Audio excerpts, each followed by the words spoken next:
Williams is a matchup nightmare, y'all. I don't know what team. Now, when it comes to college basketball, true big men and true athletic big men like Trevion Williams does not grow on trees. I know in the NBA, you know, these teams have big men, athletic big men, but it's hard to find a true big man in college basketball. And somebody like Trevion Williams who finishes offensively and is a matchup nightmare defensively, I don't know what team is going to be able to match up and be able to stop Trevion Williams.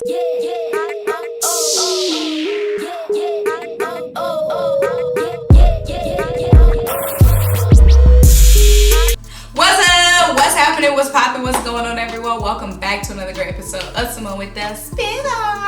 I'm Symone, bringing you guys daily sports talk. So if you're new here, if you're old here, you haven't already subscribed to the channel yet, make sure you stop what you're doing, leave a comment, subscribe, keep rocking with me. Also, make sure you check out the links down below. The first link is to buy me a coffee to help fuel this channel that you love so much, especially since it's the giving season, you know what I'm saying?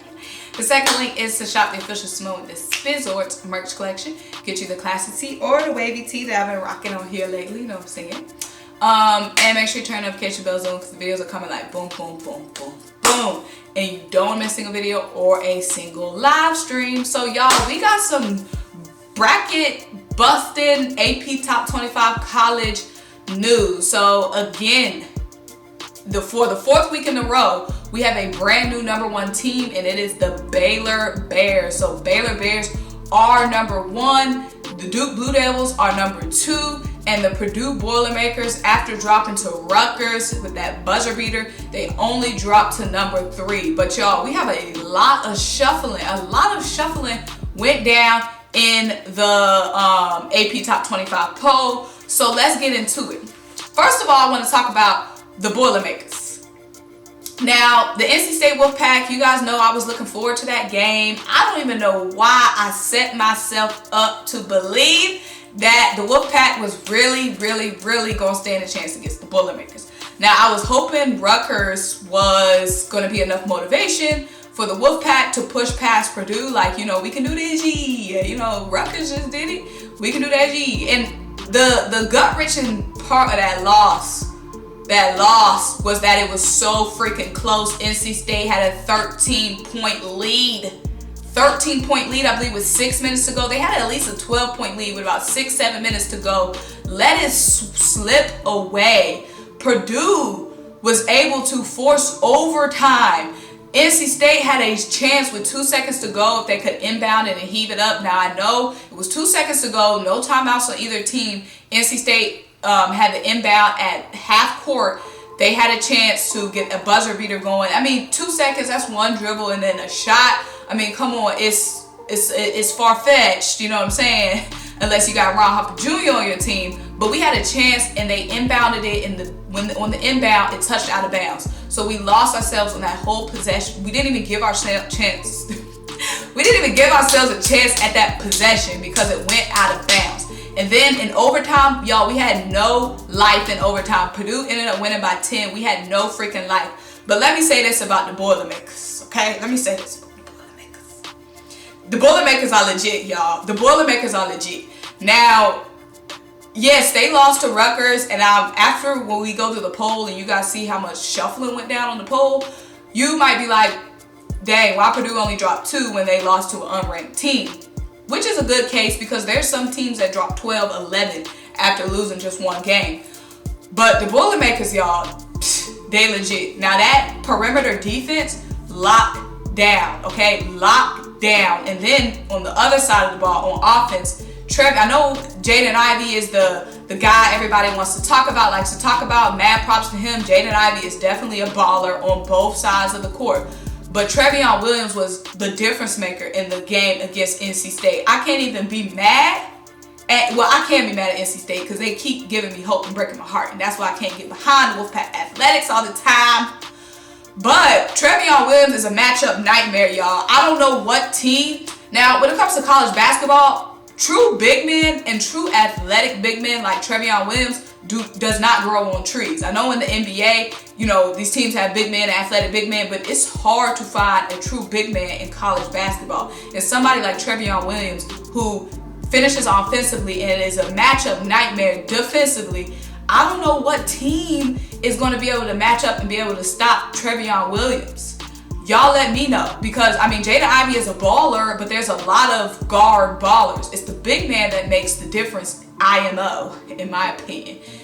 Trevion Williams against the Wolfpack. We didn't have anybody inside for Trevion Williams. If we had a big body inside for Trevion Williams, I'm not making excuses. This is all kudos to Trevion Williams. Like I said, matchup nightmare, matchup from hell. You know what I'm saying?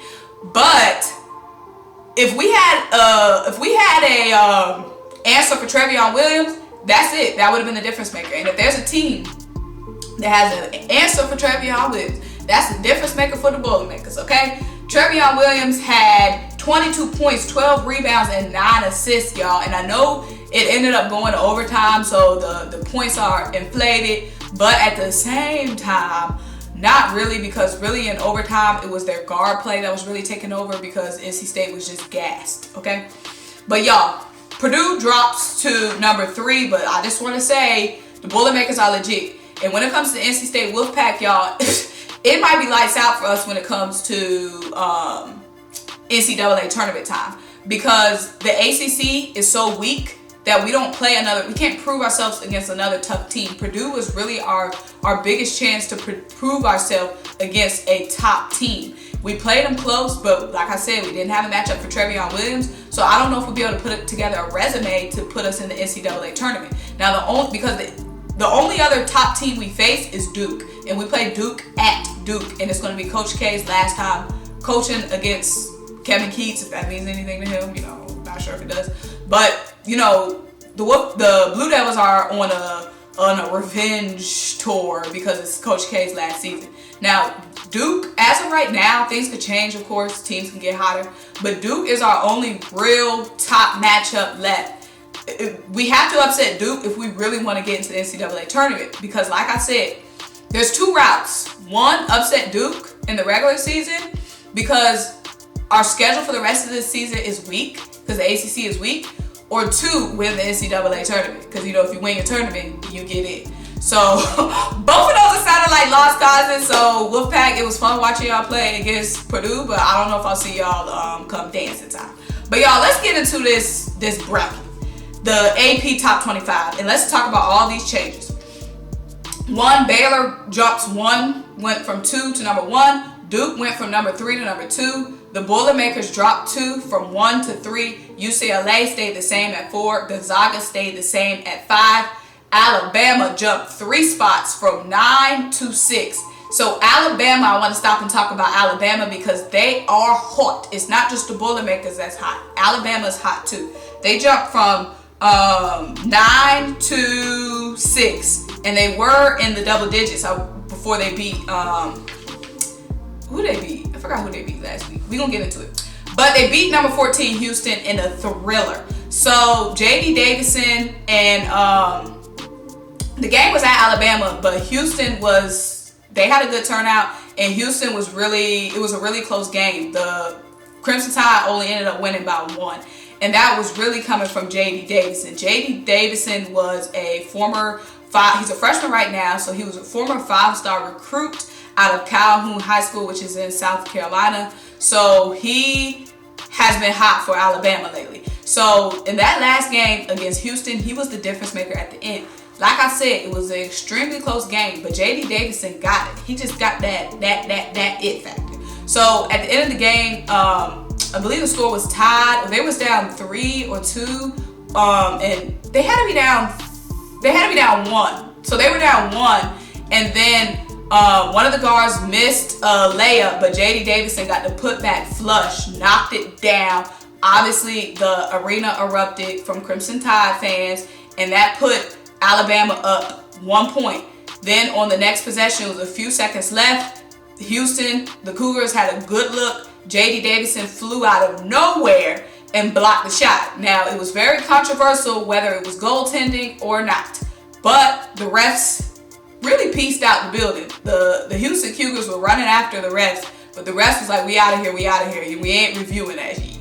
So whether it was goaltending or not, it was still a big hustle play from J.D. First of all, on the offensive end, being aware, getting that putback flush, putting the team up by 1, and then jumping right back on the other end of the court and getting that big block, goaltending block, whatever you want to call it. It was a big defensive effort from J.D. Davidson. So he's been heating up with the Alabama Crimson Tide. So like I said, they beat Gonzaga. They were ranked in the 20s, and then they beat Gonzaga last week, which jumped them to 9.